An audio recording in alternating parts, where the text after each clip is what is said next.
Nós estamos terminando agora essa série que eu intitulei Qual é a cara da sua alegria? Por quê? A cara que Jesus dá para essa alegria é muito diferente. Jesus já falou para a gente assim, olha, bem-sucedido é aquele que é paupérrimo. Feliz é aquele que chora de tristeza. Tem muitas terras aquele que é manso. Que ótimo quando alguém está morrendo de fome. É isso que Jesus está ensinando. Bem-aventurados os que têm fome e sede de justiça. E aí nós continuamos. E essa alegria que Jesus pinta é muito diferente da alegria proposta pelas pessoas aí fora, né? Por isso que Jesus fala, deixe-vos a minha paz vos dou, não vou-la dou como o mundo a dá. A minha paz é diferente. Não é o que o pessoal ensina fora. Por isso que igreja não é só um lugar de boas recomendações. Tem gente que fala assim, eu gosto que os meus filhos vão para a igreja, sabe por quê? Lá eles aprendem valores, princípios. Não, valores, princípios você manda para uma boa escola. Aqui você vem aprender o que Deus pensa de você. E é só aqui que você vai aprender. E o que Deus pensa de você te surpreende. Porque a alegria que Deus propõe para você é muito diferente da alegria que as demais pessoas propõem para si mesmas. E é por isso que eu intitulei essa série de Qual é a cara da sua alegria? Como é que ela parece? Como é que ela se parece? Será que a sua alegria envolve ser pobre de espírito, chorar de tristeza, ser manso, ter fome e sede de justiça, ser misericordioso, puro de coração? Nós falamos no último domingo que eu preguei, ser pacificador, e hoje nós vamos falar sobre a última. Eu quero começar dizendo que o que Jesus está aí explicando é o estilo de vida no reino. Veja só. A primeira bem-aventurança que a gente tratou, uns 2 meses atrás, falava assim, bem-aventurados os pobres de espírito, porque deles é o reino dos céus. Essa vai dizer, bem-aventurados os que são perseguidos por causa da justiça, porque deles é o reino dos céus. A mesma coisa. Por quê? Porque Jesus está descrevendo em toda a sua lista de bem-aventuranças, o estilo de vida do reino.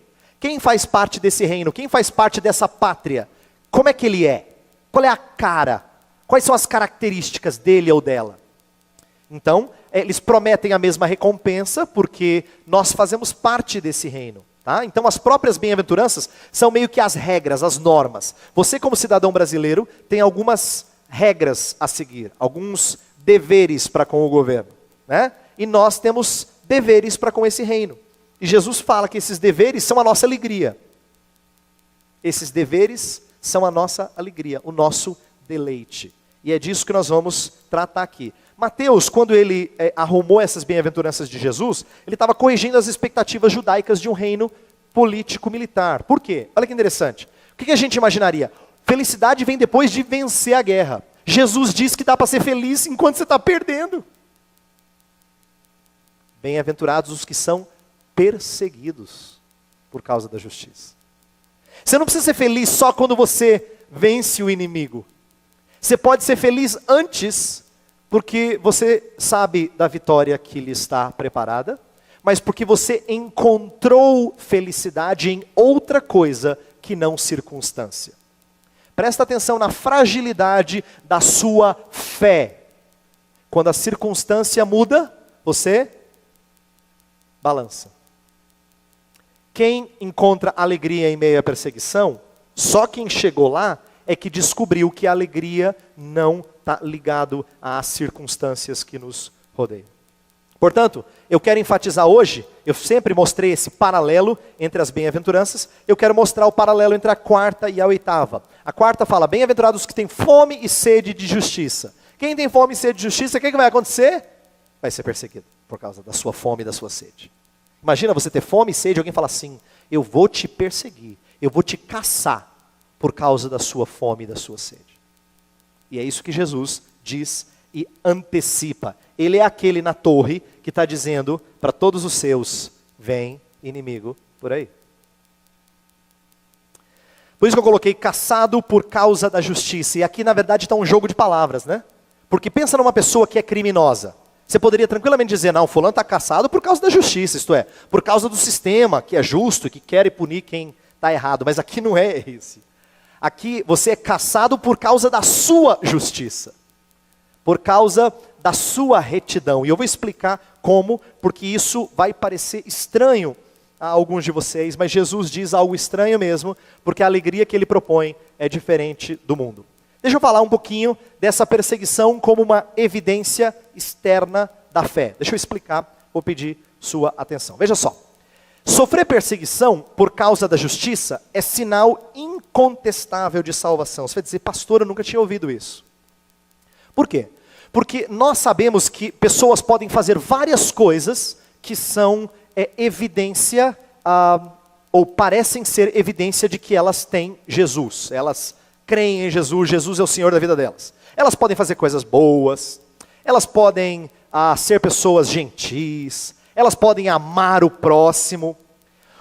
Só que tem um ponto em que parece que fica difícil você manter se isso é só máscara. Dá para você amar as pessoas, dá para você ser gentil com as pessoas, dá para você fazer boas obras para com as pessoas, mas na hora que as pessoas te apertam, normalmente você espirra. Isto é, o momento em que fica crítico alguém seguir a Cristo é quando seguir a Cristo não vale mais a pena.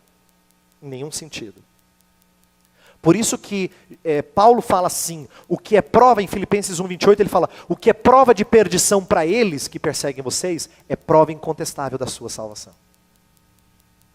Porque aquele que se mantém com Cristo, quando não vale a pena, aparentemente, ficar com Cristo, esse demonstrou uma lealdade acima do normal, fora do comum. Olha só o que diz esses dois textos que eu coloquei aqui embaixo. 2 Timóteo 3,12, Paulo já antecipa para você. Todos quantos querem viver piedosamente em Cristo Jesus serão perseguidos. Presta atenção. Não é um pode acontecer. Vai acontecer. Todos aqueles que querem viver piedosamente em Cristo Jesus serão perseguidos. Vai acontecer. O ponto que ele quer dizer é que vida piedosa incomoda, gera reação de animosidade. Eu vou explicar um pouquinho mais à medida que a gente vai trabalhando o texto. Olha o outro, 1 João 3,13. João fala assim, irmãos, não vos maravilheis se o mundo vos odeia. Não fiquem surpresos. É assim mesmo. É para ser assim. É para ser assim. Agora, o contrário também é perigoso, e eu preciso dizer o que é o contrário. O louvor da sociedade é sinal de que estamos longe de uma vida que confronta pecado. Às vezes nós somos muito admirados pelas pessoas, e eu às vezes me incomodo quando eu sou admirado por pessoa que não ama a Cristo. Não é que isso não possa acontecer nunca. Não é que a gente não tenha virtudes que sejam dignas do louvor das pessoas. Mas Cristo, na sua plenitude, recebia mais críticas do que louvores. Olha para os evangelhos. Pouca gente parava e aplaudia Jesus, falava, Jesus, não quero nada contigo, mas que pessoa boa. Pelo contrário. O que você vê é gente inimiga de Cristo. Você vê gente indisposta para com Cristo Jesus. Ou gente leal a Ele. Olha só, Lucas 6,26. Ai de vós quando todos vos louvarem, porque assim procederam seus pais com os falsos profetas. Ai de vocês, maldito você e eu somos, se as pessoas só nos aplaudem, porque fizeram isso com quem falava mentira. Isto é, a gente tem característica de quem é falso profeta. Falso profeta, o que o falso profeta fazia na Bíblia Sagrada? O falso profeta é aquele que falava que os outros queriam ouvir. E quando a gente fala o que os outros querem ouvir, eles sempre nos elogiam. Como você é uma pessoa legal. Olha, quando eu estou precisando, você traz a palavra certa. Mas a palavra certa na cabeça de muitas pessoas é aquilo que eles gostariam de ouvir, não aquilo que eles precisam ouvir. Então, a primeira coisa que eu quero mostrar é o seguinte, que as bem-aventuranças vão tratar de qualidades internas, mas que uma hora evidencia algo externamente. Ser perseguido não é uma qualidade interna, não é igual ser puro de coração, não é igual ser misericordioso, não é igual ser pacificador, mas é um resultado de todas essas coisas praticadas. Todas elas juntas. Elas são uma evidência de quem você é, elas são um termômetro de como está a sua vida ao redor de quem não tem interesse nenhum pelas coisas de Deus. Como é que eles reagem diante de você? Bendita perseguição. Que perseguição é essa que Jesus fala assim, que maravilha se você for perseguido? Eu preciso explicar isso claramente porque tem pessoas que entendem errado quando eu falo desse texto. Só existe um tipo de perseguição que traz felicidade, bem-aventurança. Aquela que provém da justiça de Cristo em você. Presta atenção, tem crentes que são perseguidos por outras coisas e acham que estão sendo perseguidos por causa da justiça. Não se trata de perseguição por causa dos seus equívocos. Tem gente que fala assim, estão me perseguindo lá. Não, estão te perseguindo porque você fez alguma coisa errada. E tem a razão deles maltratarem você, ou deles olharem você de maneira diferente. É muito comum pessoas procederem erroneamente e depois confundirem achando que estão perseguindo por causa da sua fé. Não é disso que Jesus está falando. Pedro inclusive disse assim, olha, é bom que vocês sejam maltratados por fazerem o bem, não por fazerem o mal. Pedro alerta isso na sua primeira carta. Nem é perseguição por causa de seu espírito legalista e crítico. Tem gente que é malquisto pelos outros, por quê? Porque é legalista. Porque é cri-cri. Porque vive atazanando as pessoas. Não é dessa perseguição que nós estamos falando. Por quê? Porque quem é perseguido por causa da justiça manifesta características que não são próprias de um legalista. Tá? Lembra, ele é misericordioso, ele é pacificador. Essas são todas as outras características que a gente falou anteriormente. E nem é perseguição por seu fanatismo e alienação na hora de testemunhar. Eu lembro um tempo atrás, vou dar um exemplo. Tempo atrás, na nossa sociedade, foi estabelecida a lei para que não tivesse barulho depois das 10 horas, por causa das igrejas. Eu lembro que muitas igrejas falaram assim, olha, estão nos perseguindo. Minha vontade de dizer não, é porque você foi imprudente, por isso que fizeram essa lei. Que a lei é sensata, justa, boa. É sensato não promover barulho depois das 10. Barulho em exagero. Mas as pessoas confundem por causa do seu fanatismo, por causa da sua alienação, são alienados da sociedade e acham que estão sendo perseguidos. Isso é para dizer o seguinte, presta atenção porque isso é triste. A maioria dos crentes no Brasil não sabe o que é ser perseguido por causa da justiça. Eles acham que são, mas eles não sabem o que é ser perseguido por causa da justiça. A felicidade está em sofrer em nome da justiça. 1 Pedro 4 diz assim, 4 versos 12 a 16. Eu vou ler esse texto porque ele é um texto precioso que complementa a nossa ideia aqui. Veja só.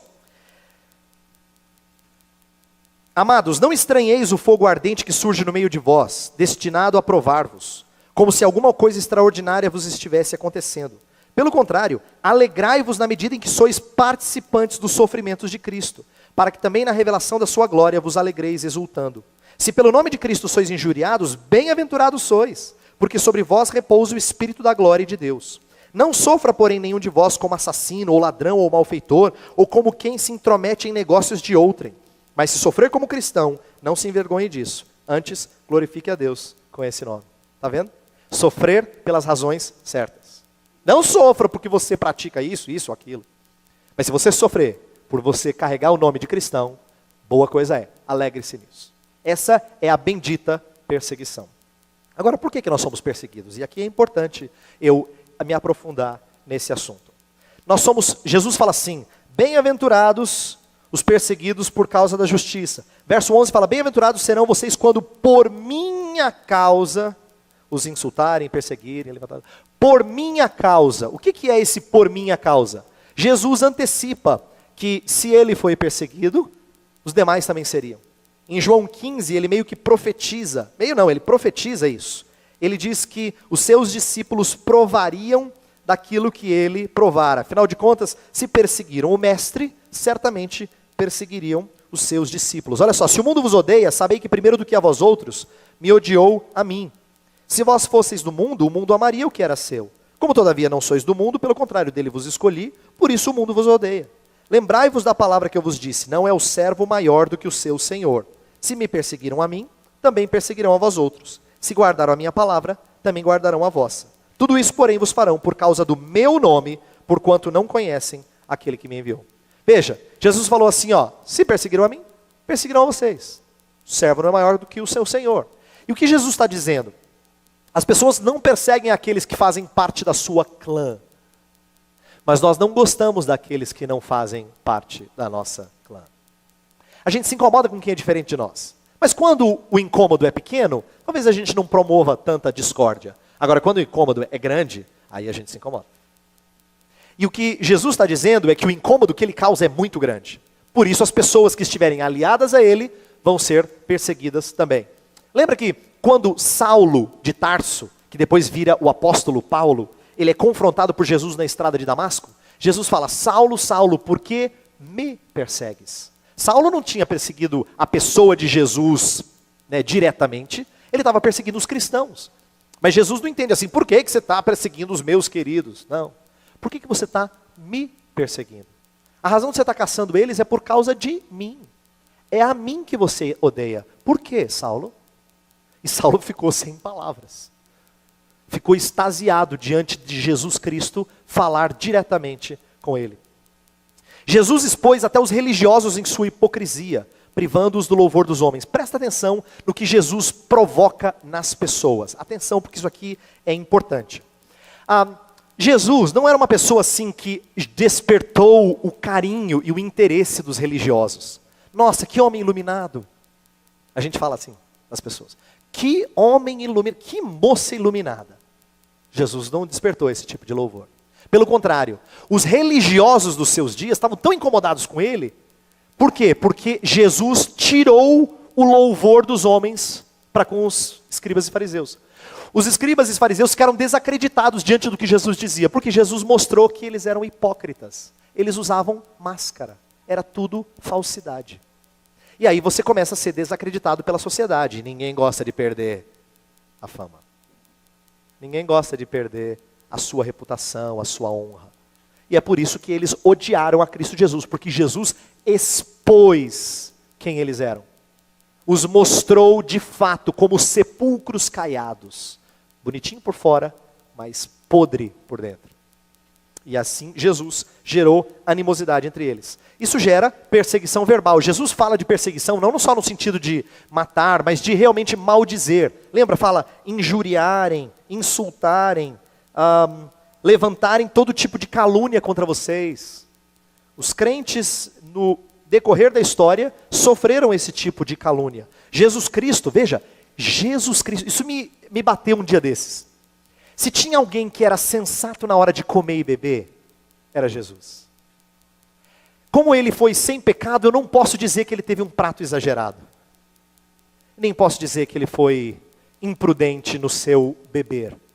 Mas acusaram ele de ser glutão e bebedor de vinho. Como é que você diz algo para alguém que foi prudente em todas as suas refeições? Só se esse alguém está incomodando e muito.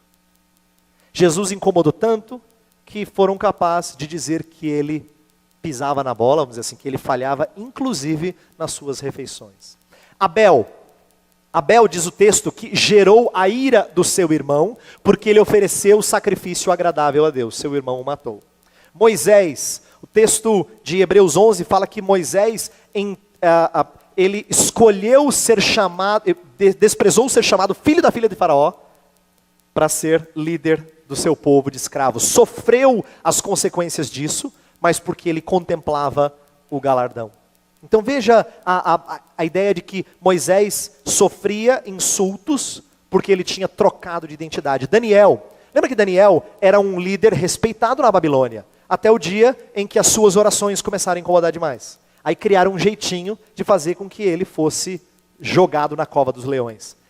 Encorajaram o rei a baixar um decreto, o rei baixou, esse decreto feria liberdade religiosa, Daniel não podia mais orar para o seu Deus, e aí fez com que Daniel fosse jogado na cova dos leões. Por quê? Porque a piedade desses homens incomodava quem não era de Cristo. E agora eu quero falar com você. Porque isso aqui é muito pessoal, fala para mim também, e eu imagino que fale para você. Se você ama Cristo Jesus, eu quero que você saiba o seguinte: até o seu amigão vai se sentir incomodado quando Cristo falar alto. Porque Cristo tem muitas coisas agradáveis a nos dizer, mas algumas delas não são muito agradáveis.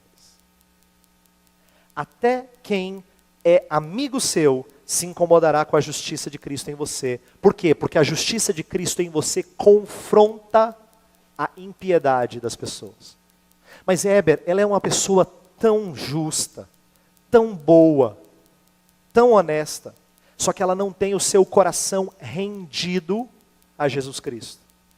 E quando a soberania desse Cristo exigir que ela se renda, ela vai dizer: vamos parar por aqui? Eu quero manter a amizade, gosto muito de você, mas vamos dar um basta? Incomoda, a justiça de Cristo incomoda quem não quer se submeter a esse Cristo. É isso que gera perseguição das pessoas para com crentes. Mas aí vem a parte triste. Quando eu falo de perseguição, sabe o que eu lembro? Sabe o que você normalmente lembra? Ah, pastor, aqueles exemplos da história, né? Da história da igreja. Você ouve falar dos mártires que morreram no Coliseu, lá em Roma. Eu li umas histórias interessantes essa semana. Uma delas, a de Tertuliano, que foi um grande teólogo do século III, em que uma pessoa recém-convertida foi confrontado por outra, dizendo que ele tinha um trabalho que era inconsistente com a fé cristã. Aí ele chegou para Tertuliano, esse pastor, teólogo, e falou assim: Tertuliano, olha, acabei de me converter, eu sou um cristão, amo a Jesus, só que eu tenho que trabalhar. Disseram que o meu trabalho é inconsistente, mas eu tenho que viver. Aí Tertuliano respondeu para ele assim: será que tem mesmo? Tertuliano estava querendo dizer assim: por acaso a sua vida é tão preciosa assim para você trair aquele que deu a sua vida? Você? Será que você tem que viver mesmo? Ele estava argumentando uma coisa muito forte.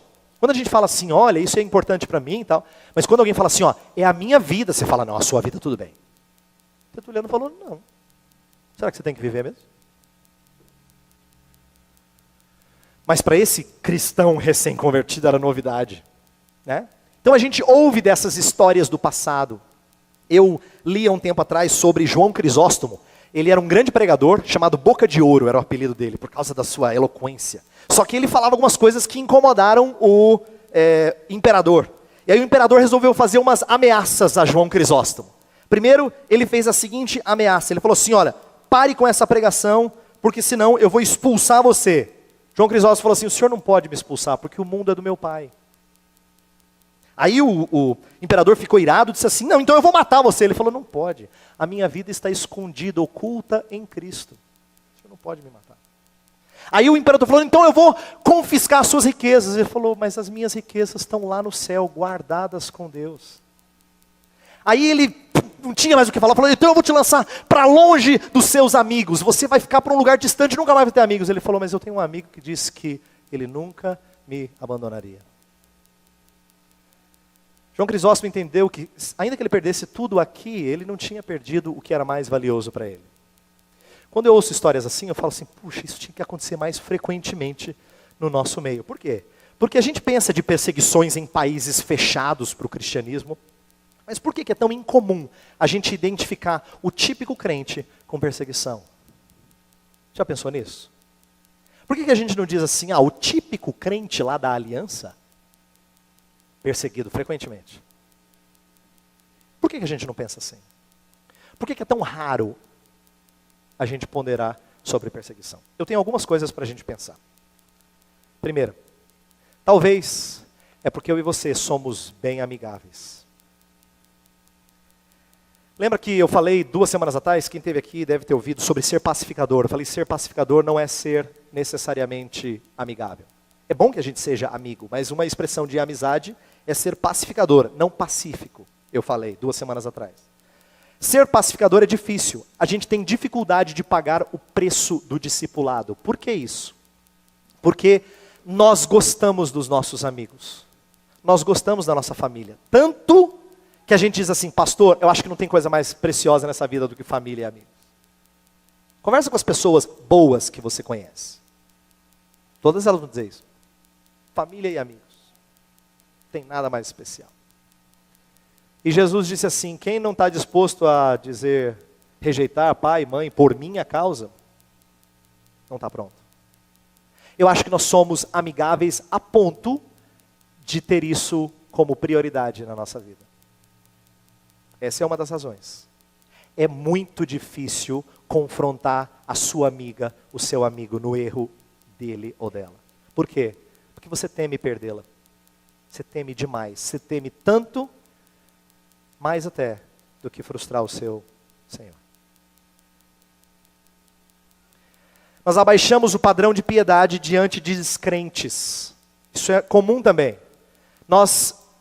Presta atenção, você tem um jeito de viver aqui na igreja em que você acha lindo a pregação. Nossa, é tão bom quando eu ouço a pregação da palavra. Eu gosto tanto, mas quando você está com pessoas que não são cristãs, não dá para ser igual. Você quase que no automático muda o modo de funcionamento. Né? Muda por quê? Porque as pessoas têm um outro jeito de falar, um outro jeito de se portar, um outro tipo de valor. Então o que acontece com você? Você meio que abaixa o padrão diante delas. O problema é que você deixou de ser sal, porque sal arde na ferida. Luz incomoda quem está acostumado com as trevas. Quem vive anos nas trevas, ter luz na cara dele ou dela é muito irritante. E a gente não tem feito isso porque eu acho que nós não funcionamos como sal ou luz na vida dessas pessoas. A minha tristeza é dizer assim, eu acho que em resumo, ainda é adendo em nossa vida. E eu vou falar com tristeza que talvez isso seja a realidade da sua vida. E da minha, eu espero que não seja. Mas talvez seja a nossa realidade. A gente gosta muito de Jesus. Muito. Nossa, Jesus é especial para mim, Éber. Eu queria que você soubesse que é. Jesus é tudo, a gente tem até os chavões, né? Ah, Deus é tudo. Mas será que Ele é tudo a ponto de tudo que você faz, vive, fala, expressa Ele? Porque se expressa, eu te garanto, vai despertar inimizade. E se não tem despertado, talvez Jesus é um ótimo adendo. É aquele adereço lindo que você gosta de colocar na roupa, porque fica tão bonito. Mas depois você chega em casa, você tira, bota no armário. Eu creio que Cristo Jesus, para alguns de nós, é assim. Isso tem gerado um cristianismo muito assim, sociável, muito amigável, muito gente boa. Isso é ruim. Se é só isso que nós somos, isso é ruim. Eu quero terminar falando da alegria na perseguição. Por quê? Porque Jesus fala assim, ó, bem-aventurados sois. Eu quero garantir você de que você vai ser feliz se você for perseguido. O que é que faz pessoas felizes por sofrerem? Olha, eu estou sofrendo, mas eu estou tão feliz. Está feliz por quê? Eu estou feliz porque eu estou sofrendo. Como assim? Eu estou morrendo de felicidade. Atos 5,41 fala que os discípulos saíram do sinédrio pulando de alegria por serem considerados dignos de sofrerem pelo nome de Cristo. O que é que faz pessoas felizes na perseguição? Primeiro ponto. Porque é sinal de que espelham a justiça de Cristo. Se isso acontece, é Deus confirmando para você, você está mais parecido com o Salvador. Está mais parecido com o Salvador. E quem ama a Cristo quer ser parecido com Ele. Quem de fato ama a Cristo sabe que esse é o objetivo de nossas vidas. Segundo, porque estamos em boa companhia. Lá no verso 12 do nosso texto, fala assim, alegrem-se e regozijem-se, porque grande é a sua recompensa nos céus, pois da mesma forma perseguiram os profetas que viveram antes de vocês. Quer dizer, os profetas que foram verdadeiros, não os falsos, eles foram perseguidos também. Se você for perseguido, você está em boa companhia. Já pensou? Você no mesmo time com Isaías, Jeremias. Você no mesmo time com gente grande assim. Por quê? Porque você também foi perseguido por causa da justiça. Em Hebreus 11, fala de homens dos quais o mundo não era digno. É engraçado que a sociedade tem uma visão completamente diferente da de Jesus. Para eles, a pessoa boa é aquela que foi louvada pela sociedade. Para Cristo, a pessoa que lhe agrada é aquela que a sociedade o cuspiu e desprezou por causa de Cristo. Olha que inversão. Homens dos quais o mundo não era digno. Porque Deus é galardoador e promete grande recompensa aos perseguidos. Isso aqui, eu vou terminar com isso, quero dizer o seguinte. Você e eu, a nós é prometido recompensa. E Deus quer que você tenha isso em mente. Deus não pede para você sofrer e gostar da dor. Não é isso, seria tolice. Deus pede para você suportá-la, porque você sabe o que vem pela frente. Quem passa por um tratamento dolorido, não passa por tratamento dolorido porque gosta do tratamento dolorido, mas porque espera a recompensa. Quem passa por uma dificuldade na família, se aperta financeiramente porque sabe que vai conquistar algo importante para a família, não passa aquilo porque gosta de passar por aquilo, mas passa visando o que vem lá na frente. Na vida cristã é igual. Jesus fala para a gente ser alegre, não por causa das dores e dos sofrimentos que nós passamos aqui, mas por causa do que nos espera. E aí você tem que exercitar essa confiança. E caso você pense assim, pastor, não parece inconsistente essa ideia de que a gente segue Jesus porque Jesus vai nos dar algumas coisas? Não parece interesseiro? Eu vou obedecer Jesus porque ele vai me dar presente. Sabe coisa de criança assim? Mas sabe que o próprio Salvador Jesus nos ensina a fazer isso? Lá em Hebreus 12:2 tem um texto lindo que fala que Jesus, em troca da alegria que lhe estava proposta, suportou a cruz. Em troca da alegria que já estava proposta para ele, ele suportou a cruz. Se Jesus fez isso, eu acho que eu posso fazer também. A fé que agrada a Deus é aquela que crê que ele existe e é galardoador dos que o buscam. Hebreus capítulo 11, verso 6. Nós devemos seguir a Cristo pensando naquilo que nós iremos ganhar lá na frente, não no que Ele pode nos dar aqui e agora. Agora eu encerro essa série dizendo que, de novo, aquilo que eu falei no começo, você não vai gostar de ficar aqui, se você está procurando outra alegria.